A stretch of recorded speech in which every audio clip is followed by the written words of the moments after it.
Yang saya hormati Pak Menteri BUMN, Pak Erick Thohir, Pak Gubernur Jawa Barat, Kang Emil, Gubernur Jambi, Pak Haris, juga senior kita Bang Hatta Rajasa, Pak Sutrisno Bahir, Mas Derajat, Ustadz Adi Hidayat, kemudian juga Pak Prof Didi. Ini kalau disebut semuanya begitu banyak tamu-tamu kehormatan, Pak Sekjen, semua saja yang saya hormati. Saya ingin meneruskan saja, Pak Zul. Menurut saya hal apa yang tadi disampaikan oleh Pak Zulkifli Hasan, menengok perjalanan Islam di Indonesia, perjalanan negara Indonesia, ada sebuah refleksi yang mendalam, yang menurut saya ini penting sekali untuk digarisbawahi atas pidato tadi, bahwa Pak Zulkifli Hasan lewat pidato tadi mengembalikan tradisi berpikir, tradisi mengkaji, tradisi untuk bertukar pikiran secara intelektual yang dilakukan oleh pimpinan partai politik sebagaimana para pendiri Republik ini. Bapak Ibu sekalian, kita berdiri di gedung Perpustakaan Nasional. 1,6 km dari tempat ini adalah gedung Pancasila.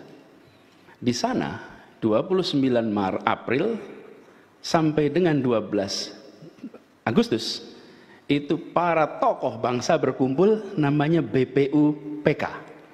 Mereka sedang mempersiapkan kemerdekaan. Dan pada saat mereka berkumpul, semuanya bisa dikatakan adalah kaum berpikir yang membawa perjalanan hidupnya bertahun-tahun, sebagian dihabiskan dalam penjara untuk memikirkan Republik ini nanti akan dibangun dengan konsep seperti apa, yang kemudian di ujung berakhir dengan sebuah naskah namanya pembukaan Undang-Undang Dasar 1945. Naskah itu sampai dengan hari ini dibandingkan lintas negara masih dicatat sebagai dokumen kemerdekaan terbaik yang pernah ada dari kita, dari pikiran bangsa kita. Dan di sana kemudian ada kalimat yang dari 5 kata, 5 kalimat yang kita sebut sebagai Pancasila.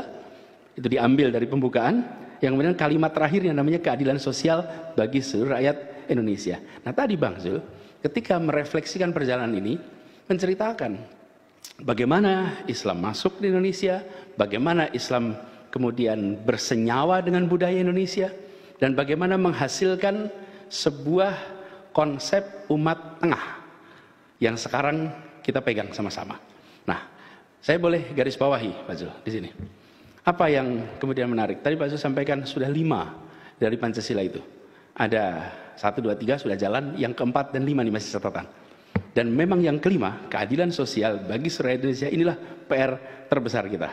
Lalu Pak Zul tadi menggarisbawahi, tidak mungkin terjadi persatuan tanpa ada keadilan. Nah, di sini saya ingin teruskan sedikit Pak Zul, bahwa kalimat Bhinneka Tunggal Ika yang juga banyak dibahas. Di sini ada gambarnya Garuda Pancasila, lambang Garuda, di bawahnya Garuda Pancasila. Itu ada kalimat yang tadi digunakan juga oleh Pak Zul dalam menggambarkan Bhinneka Tunggal Ika. Apa kata terpenting dari 3 kata itu? Kata terpentingnya adalah tunggal. Tapi akhir-akhir ini kita menganggap kata terpentingnya adalah Bhinneka. That is a problem. Dan ketika kita bicara umat Islam sebagai umat yang di tengah, maka umat Islam harus mengembalikan fokusnya kepada tunggal. Kenapa? Bhinneka itu beragam, tunggal itu satu, ika itu ini. Bahasa Sanskerta, kalau bahasa Jawa sekarang iki. Iki, iku, kui itu akar katanya ika. Kata kuncinya tunggal. Jadi beragam yang satu itu. Nah untuk ini, maka tadi ceritakan Kang Emil, Kroasia seperti apa, India seperti apa. Problem yang dialami mereka, yang tidak dialami kita, para pendiri Republik ini sadar persis asal usul tidak bisa dipersatukan. Yang bisa dipersatukan itu adalah tujuan. Ketika mencoba mempersatukan asal usul, yang terjadi malah perpecahan. Oke? Karena itulah kita mencapai tujuannya apa? Kenapa kita memilih jadi tunggal?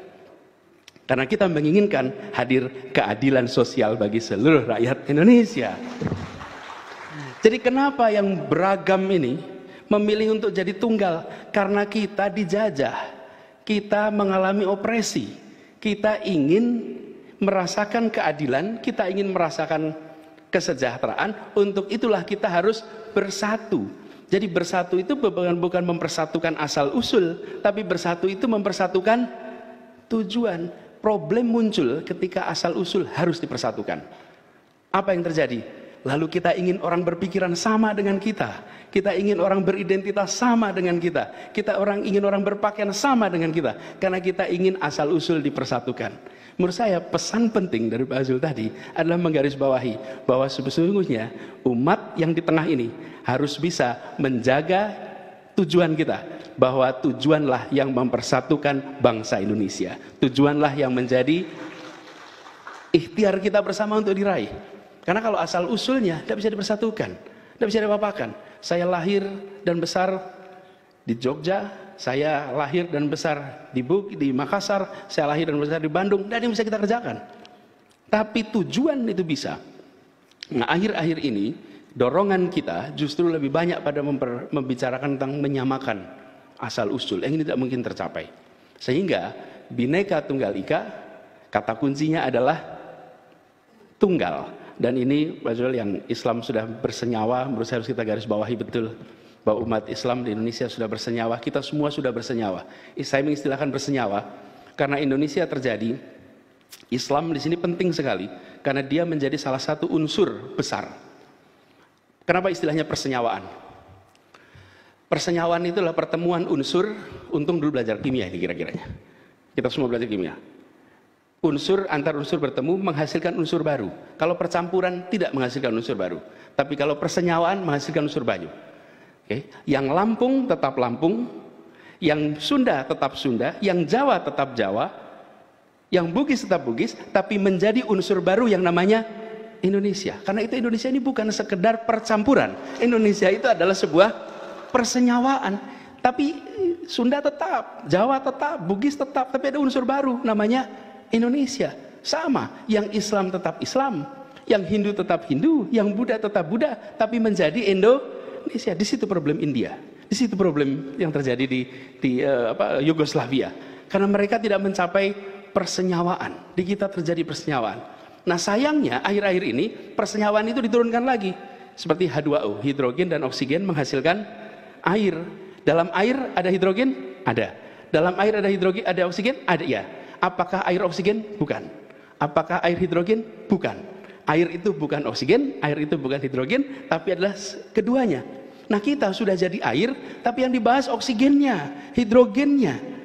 Kita sudah jadi Indonesia yang ditonjolkan unsur-unsurnya. Jadi begitu bicara Indonesia, bukan Indonesianya, tapi unsurnya yang ditonjolkan. Bang Zul hari ini mengingatkan umat Islam harus bisa menjadi yang di tengah, yang tidak justru menonjolkan, tapi justru menjaga perasaan kesatuan Indonesia. Jadi saya memaknai apa yang dipidatokan oleh Pak Zul tadi.